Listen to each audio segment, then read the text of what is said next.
வணக்கம் நேர்களே, நான் உங்கள் ஆஸ்ட்ரோ பூர்ணா, எண்கணித ஜோதிடம் மற்றும் ஆன்மீக பரிகார ஆராய்ச்சியாளர். இன்னைக்கு நாம தனுசு ராசி அன்பர்களுக்கு குரு பகவான் வக்ர நிலை அடையும் போது கிடைக்கக்கூடிய மாற்றங்கள், அடுத்து பாத்தீங்கன்னா பலன்கள். உங்களுக்கு கால புருஷனுக்கு அந்த தனுசு ராசி அன்பர்கள் 9ஆம் இடமான அந்த பாக்யஸ்தானத்துல இருக்கிறீங்க தனுசு ராசி அன்பர்கள். இப்போ கால புருஷனுக்கு உங்களுடைய ராசியிலிருந்து 6ஆம் இடத்துல அந்த குரு பகவான் வக்ர நிலை அடைய போறார். அப்படி இருக்கும்போது என்ன மாதிரியான ஒரு பலன்கள் உங்களுக்கு கிடைக்க போகுதுன்றதுதான் நம்ம இந்த பதிவுல தெளிவா பார்க்க போறோம். அதற்கு முன்னாடி நீங்க இந்த சேனல்ல முதன்முறையா பார்த்துட்டு இருக்கிறீங்க, சப்ஸ்கிரைப் பண்ணிக்கோங்க முதல்ல. அடுத்து பெல் பட்டன்ல ஆல் ஆப்ஷன் சூஸ் பண்ணீங்கன்னா உங்களுக்கு என்னுடைய அடுத்தடுத்த பதிவுகள் நோட்டிபிகேஷனா வந்துட்டு இருக்கும். இந்த தனுசு ராசி அன்பர்களுக்கு 6ஆம் இடத்துல கடந்த மே மாதம் ரிஷப ராசிக்கு அந்த குரு பகவான் பெயர்ச்சியாகி வந்தாரு. இப்போ எப்போ வக்ர நிலை அடைய போறாரு அப்படின்னு பார்த்தோம்னா அக்டோபர் மாதம் 9ஆம் தேதி குரு வக்ர நிலை அடைகிறாரு. குரு 9ஆம் தேதி அக்டோபர் மாதம் பாத்தீங்கன்னா காலை பகல் பொழுது 11:46 இந்த வக்ர நிலையை அடைய போறார். இந்த வக்ர நிலை அடைந்த அந்த குரு பகவான் எப்போ நிவர்த்தி ஆகிறாரு அப்படின்னு பார்த்தோம்னா 2025 பிப்ரவரி மாதம் 4ஆம் தேதி வரை இந்த வக்ர நிலையிலேயே இருக்கிறாரு. 5ஆம் தேதி தான் தன்னுடைய இயல்பு நிலைக்கு மாறுகிறார்.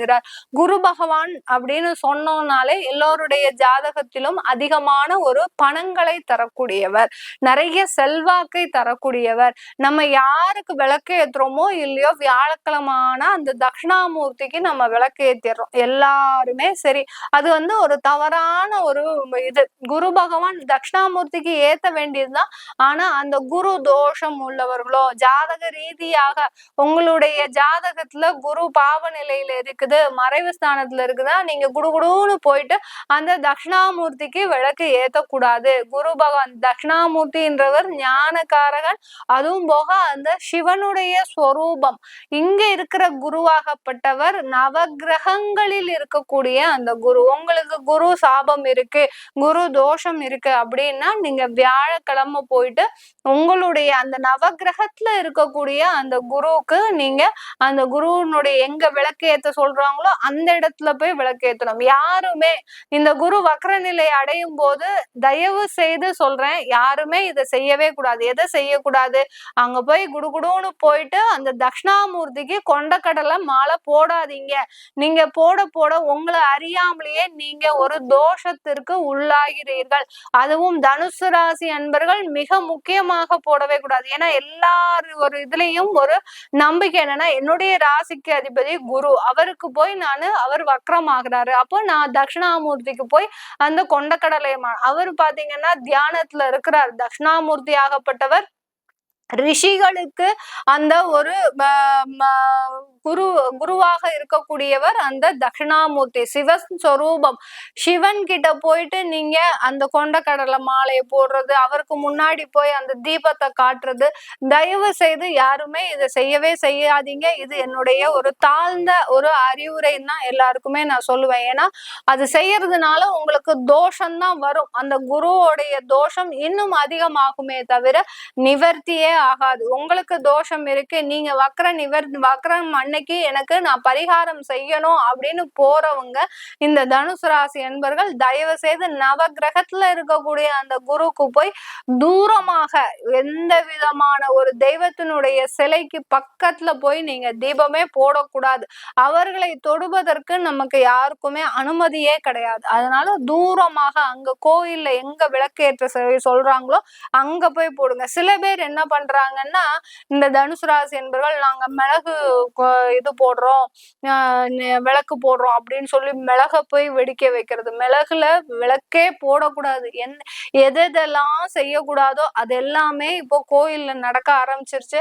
அதனால தயவு செய்து நீங்க இந்த மாதிரியான ஒரு வழிபாடு எல்லாம் பண்ணாதீங்க. சாதாரணமா நல்லெண்ணெயில தீபம் போடுங்க. உங்களுக்கு நெய்ல தீபம் போடணும்னு ஆசை இருந்ததுன்னா வீட்டுல நெய் வாங்கி வச்சு, சுத்தமான ஒரு பசு நெய் வாங்கி வச்சு, இல்ல உங்களால நெய் ப்ரிப்பேர் பண்ண முடிஞ்சதுன்னா தயவு செய்து அதன் மூலமாக அந்த ஒரு நெய்யை எடுத்து அதுல விளக்கேத்துங்க. இது போதும். நீங்க வேற எதுலயுமே நீங்க விளக்கே போடக்கூடாது. இந்த 2 நெய் இல்ல நல்லெண்ணெய் இது 2ல மாத்திரம் நீங்க பரிகார விளக்கு ஏத்துனாலே போதும். இந்த தனுசு ராசி அன்பர்களுக்கு இந்த குரு வக்ர நிலை அடையும் போது 6ஆம் இடத்துல குரு வக்ர நிலை அடைகிறாரு. அது பூர்வ புண்ணிய ஸ்தானத்தையும் ஒரு செயல்படுத்தக்கூடிய ஒரு குருவாக தான் இருக்க போறார். பூர்வ புண்ணிய ஸ்தானம்ன்றது உங்களுக்கு கிடைக்கக்கூடிய பாக்கியங்களிலேயே முதல் ஸ்தானமாக அந்த பூர்வ புண்ணிய ஸ்தானம். குருன்றவர் ஒரு பாவ கிரகம், குருன்றவர் ஒரு சுப கிரகம். அவர் பாவத்தன்மையை பெறக்கூடிய ஒரு நிலையில இருக்கிறார். இந்த குரு வக்ர நிலை அடையும் போது பாவத்தன்மையை பெறுகிறார். அந்த பாவத்தன்மையை பெறும்போது உங்களுக்கு கிடைக்க வேண்டிய வருமானங்கள் எல்லாமே வரப்போகுது. சில பேர் நிறைய பணத்தை ஏமாந்து போயிருப்பீங்க கடந்த காலத்துல. அதுவும் ஒரு 4 மாசத்துக்கு முன்னாடி பாத்தீங்கன்னா, ஒரு ஏப்ரல்ல இருந்து பாத்தீங்கன்னா தனுசு ராசி என்பவர்கள், ஏன்னா இப்பதான் 7.5 சனி முடிஞ்சிருக்கு. எங்க நம்ம கிட்டதான் இருந்தா அந்த பணம் வீணாக போகுது, விரயமா போகுது, இன்னொருத்தருக்காவது நம்ம கொடுத்து நம்மளுடைய பணத்தை பாதுகாக்கலாம் அப்படின்னு நினைச்சு ஏப்ரல் மாதத்துல இருந்து நீங்க உங்களுடைய நண்பர்களுக்கோ இல்ல உங்களுடைய உறவினர்களுக்கோ பணத்தை கொடுத்துருப்பீங்க.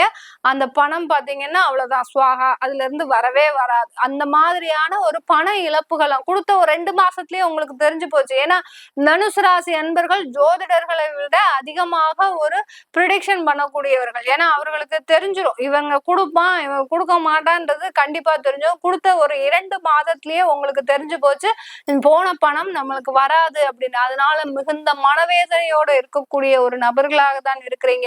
இழந்த பணம் திரும்ப வருவதற்கு உண்டான ஒரு சாதகமான ஒரு நேரம் இந்த 4 மாதத்துல இந்த தனுசு ராசி என்பர்களுக்கு.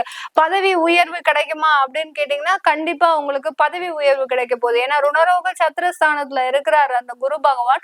வக்ர நிலை அடையும் போது இது நாள் வரைக்கும் தடைப்பட்ட அந்த ப்ரமோஷன்ஸ் எல்லாமே, அரசாங்க உத்தியோகத்துல இருக்கக்கூடியவர்களுக்கு அந்த ப்ரமோஷன் தடைப்பட்டுக்கிட்டே இருக்குது. சில பேர் பெரிய பெரிய இன்கம் டாக்ஸ் டிபார்ட்மெண்ட்ல எல்லாம் இருப்பீங்க, பெரிய பெரிய நிர்வாகத்துல இருக்கக்கூடிய IAS IPS அந்த மாதிரியான ஒரு அலுவலகத்துல வேலை பார்க்கக்கூடிய ஒரு அதிகாரிகளாக இருப்பீங்க. உங்களுக்கு தேவையான அந்த ஒரு பதவி உயர்வு உங்களுக்கு கிடைக்கவே மாட்டேங்குதுங்க. நீங்களும் ஒரு 1.5 வருஷமாக ஏற்பாடு பண்ணிட்டு இருக்கிறீங்க.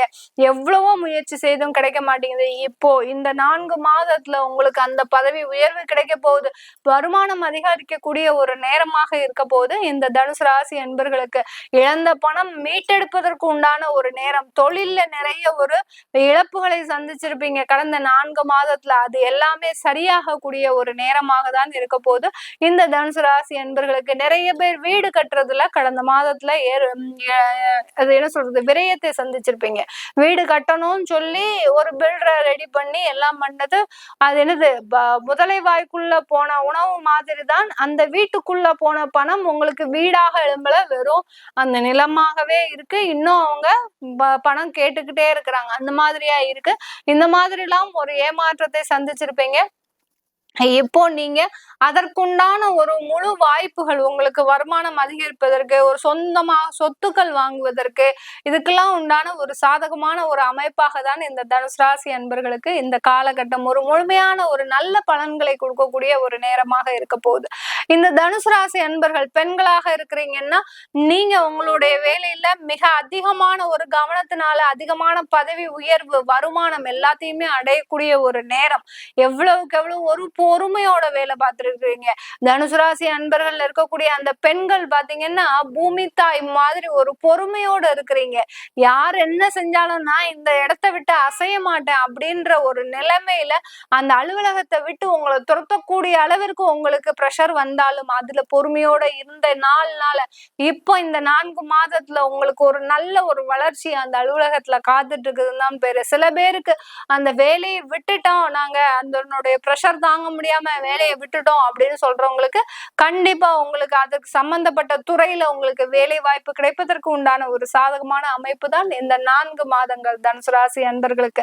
வெளிநாட்டுல இருக்கக்கூடிய தனுசு ராசி அன்பர்களுக்கு இந்த 4 மாதங்கள் நல்ல நல்ல வளர்ச்சி. வெளிநாட்டுல இருக்கக்கூடியவர்கள் எல்லா ராசி அன்பர்களுக்குமே இந்த குரு வக்ரம் பாத்தீங்கன்னா நல்ல வளர்ச்சியை தரக்கூடிய ஒரு நேரமாக இருக்கு. அதனால ரொம்ப அதிகமாக ஒரு இன்வெஸ்ட்மெண்ட்ன்றது தனுசு ராசி அன்பர்கள் இப்ப பண்ண முடியாது. ஏன்னா உங்களுடைய பினான்சியல் சிச்சுவேஷன் ரொம்ப மோசமான ஒரு சூழ்நிலையில இருக்குது தனுசு ராசி அன்பர்களுக்கு. ஏன்னா 7.5 சனியில நிறைய ஒரு நிதி இழப்புகளை ஏற்பட்டு இருக்கு. அதனால இப்போ பினான்சியல் சிச்சுவேஷன் ரொம்ப மோசமா இருக்கிறதுனால நீங்க இன்வெஸ்ட்மெண்ட்னு எதுவுமே போகாம இருக்கிற தொழில நீங்க காப்பாத்திட்டீங்கனாலே கண்டிப்பா இந்த குரு வக்ர நிலை உங்களுக்கு ஒரு மென்மேலும் ஒரு வளர்ச்சியை கொடுக்கறதுக்கு உண்டான ஒரு சாதகமான ஒரு காலகட்டமாக இருக்கும். இது எல்லாமே நம்ம கோச்சார நிலவரப்படி பலன்கள் சொல்லியிருக்கிறோம். உங்களுடைய சுய ஜாதகத்துல தசாபுத்தி பலன்களை தெரிஞ்சுக்கணும், அடுத்து உங்களுக்கு ஜாதகம் எழுதணும், உங்களுடைய குழந்தைகளுக்கு நியூமராலஜி படி பெயர் வைக்கணும்னு நினைக்கிறவங்க கீழே இருக்கிற நம்பருக்கு வாட்ஸ்அப்ல அப்பாயின்மெண்ட் வாங்கிக்கிட்டு நீங்க என்கிட்ட கன்சல்ட் பண்ணிக்கலாம். உங்களிடமிருந்து விடைபெறுவது உங்கள் ஆஸ்ட்ரோ பூர்ணா. நன்றி, வணக்கம்.